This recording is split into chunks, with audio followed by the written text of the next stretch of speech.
Hi friends, ഇന്ന് ഞാൻ നേന്ത്രപ്പഴം വെച്ചിട്ട് വളരെ ടേസ്റ്റി ആയിട്ടുള്ളൊരു സ്നാക്കാണ് തയ്യാറാക്കാൻ പോകുന്നത്.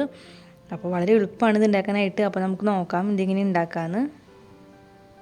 അപ്പോൾ ഞാനിവിടെ 2 മീഡിയം സൈസുള്ള നേന്ത്രപ്പഴം എടുത്തിട്ടുണ്ട്.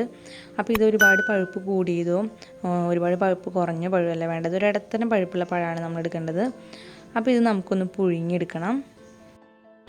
അപ്പോൾ പഴം പുഴുങ്ങിയെടുത്ത് കഴിഞ്ഞാൽ പിന്നെ നമുക്കിതിൻ്റെ തൊലിയെല്ലാം കളഞ്ഞിട്ട് ഇതിൻ്റെ പുറത്തുള്ള നാരൊക്കെ ഒന്ന് കളയാം. പിന്നെ നമുക്കിതിൻ്റെ ഉള്ളിലുള്ള ആ കറുത്ത കുരു ഉണ്ടല്ലോ, അതും ഒന്ന് കളയണം. അപ്പോൾ നമ്മൾ ഈ പഴം പുഴുങ്ങിയെടുക്കുന്നത് ആവിയിലാണ് പുഴുങ്ങിയെടുക്കേണ്ടത്. ഒരിക്കലും വെള്ളമൊന്നും ഒഴിച്ചിട്ട് പുഴുങ്ങിയെടുക്കരുത്. നമുക്ക് ആവിയിൽ പുഴുങ്ങിയെടുത്തിട്ടുള്ള പഴമാണ് വേണ്ടത്. നമുക്ക് എല്ലാ പഴത്തിൻ്റെയും ഇതേപോലെ ഉള്ളിലുള്ള കുരും പുറത്തത്തെ നാരും എല്ലാം ഒന്ന് കളഞ്ഞെടുക്കാം. അതിനുശേഷം ഇത് നന്നായി ഒന്ന് ഉടച്ചെടുക്കണം. അപ്പോൾ മിക്സിയുടെ ജാറിലിട്ട് വേണമെങ്കിൽ ഉടച്ചെടുക്കാം, അല്ലാന്നുണ്ടെങ്കിൽ ഇതേപോലെ ഒരു ഫോർക്ക് വെച്ചിട്ട് ഉടച്ചെടുത്താലും മതി. അപ്പോൾ ഈ കട്ടയൊന്നും ഇല്ലാതെ നന്നായി ഒന്ന് ഉടച്ചെടുക്കണം. ഇപ്പോൾ നമ്മൾ വെള്ളത്തിലൊക്കെ പുഴുങ്ങിയെടുത്തിട്ടുള്ള പഴമാണെന്നുണ്ടെങ്കിൽ ഇപ്പോൾ ഇതിൽ വെള്ളത്തിൻ്റെ അളവ് കൂടിപ്പോവും. അതുകൊണ്ടാണ് ഞാൻ പറഞ്ഞത് ആവിയിൽ പുഴുങ്ങിയെടുത്തിട്ടുള്ള പഴമാണ് വേണ്ടതെന്ന്. ഇപ്പോൾ ഇതിവിടെ ഏകദേശം നന്നായി ഉടഞ്ഞ് കിട്ടിയിട്ടുണ്ട്. ഇനി ഞാനിത് കൈകൊണ്ട് ഒന്നും കൂടി നന്നായി ഒന്ന് കുഴച്ചെടുക്കുകയാണ്. അപ്പോൾ എന്തെങ്കിലും കട്ടകളൊക്കെ തോന്നുന്നുണ്ടെങ്കിൽ അതൊക്കെ കൈകൊണ്ട് തന്നെ ഒന്ന് ഉടച്ചു കൊടുക്കുക. ഇപ്പോൾ കട്ടയൊന്നും ഇല്ലാതെ നന്നായി ഉടച്ചെടുത്തിട്ടുള്ള പഴം ഇവിടെ റെഡി ആയിട്ടുണ്ട്. ഇനി നമുക്കൊരു പാനിൽ 1 ടീസ്പൂൺ നെയ്യ് ഒഴിച്ചു കൊടുക്കാം. ഈ നെയ്യൊന്ന് ഉരുകി വന്നു കഴിഞ്ഞാൽ നമുക്കിതിലേക്ക് 1/2 കപ്പ് നാളികേരം ചിരകിയതിട്ട് കൊടുത്തിട്ട് ഒരു മീഡിയം ഫ്ലെയിമിൽ വെച്ചിട്ട് ഈ നാളികേരം ഒന്ന് ചെറുതായിട്ടൊന്ന് ഫ്രൈ ചെയ്തെടുക്കാം. അപ്പോൾ നാളികേരം ചെറുതായി ഒന്ന് വാടി വന്നു കഴിഞ്ഞാൽ നമുക്കിതിലേക്ക് പഞ്ചസാര ചേർത്ത് കൊടുക്കണം. അപ്പോൾ 1 ടേബിൾ സ്പൂൺ പഞ്ചസാരയാണ് ഞാൻ ചേർക്കുന്നത്. പിന്നെ ഒരു 1/4 ടീസ്പൂൺ ഏലക്കപ്പൊടിയും ചേർക്കുന്നുണ്ട്. അതിനുശേഷം ഈ പഞ്ചസാരയും നാളികേരം എല്ലാം നന്നായി മിക്സായി വരുന്ന വരെ നന്നായി ഒന്ന് ഇളക്കി കൊടുക്കുക. ഇപ്പോൾ പഞ്ചസാരയും നാളികേരം എല്ലാം തന്നെ നന്നായി മിക്സായി വന്നിട്ടുണ്ട്. അപ്പോൾ നാളികേരം നല്ല ചോക്കെ വറക്കണ ആവശ്യമൊന്നുമില്ല. ഇത്രയാകുമ്പോൾ തന്നെ നമുക്ക് ഫ്ലെയിം ഓഫ് ചെയ്ത് കൊടുക്കാം. ഇനി നമുക്ക് കയ്യിൽ കുറച്ച് ഓയിൽ തടവിയതിന് ശേഷം കുറച്ച് പഴം ഉടച്ചത് കയ്യിലെടുക്കാം. അതിനുശേഷം നന്നായി ഒന്ന് ഉരുട്ടി കൊടുക്കുക.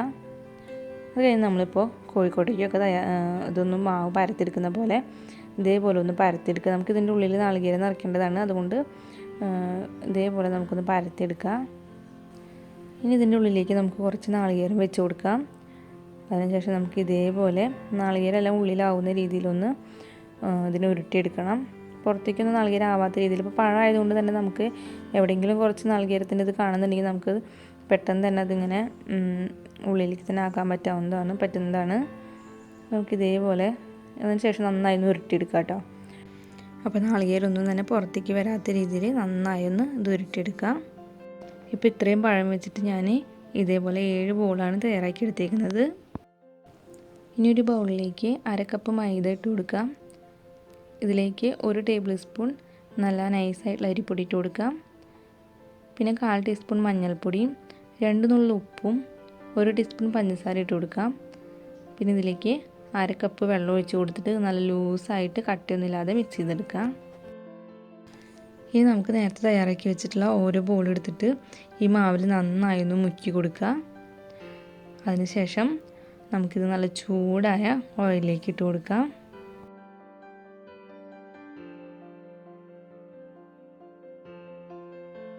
ഇനി ഇതൊരു മീഡിയം ടു ഹൈ ഫ്ലെയിമിൽ വെച്ചിട്ട് തിരിച്ചു മറിച്ചിട്ടിട്ട് നന്നായി ഒന്ന് ഫ്രൈ ചെയ്തെടുക്കാം. അപ്പോൾ ഇതിൻ്റെ പുറം ഭാഗത്തെ കളറൊക്കെ മാറി വന്നിട്ടുണ്ട്. നമുക്കിത് ഓയിലിൽ നിന്ന് എടുക്കാം. അപ്പോൾ നമുക്ക് ഇതേപോലെ തന്നെ ബാക്കിയുള്ള എല്ലാ ബോൾസും മാവിൽ മുക്കിയിട്ട് ഓയിലിട്ട് ഫ്രൈ ചെയ്തെടുക്കാം. അപ്പോൾ വളരെ എളുപ്പത്തിൽ തയ്യാറാക്കാൻ പറ്റുന്ന നല്ല ടേസ്റ്റ് ആയിട്ടുള്ളൊരു സ്നാക്കാണിത്.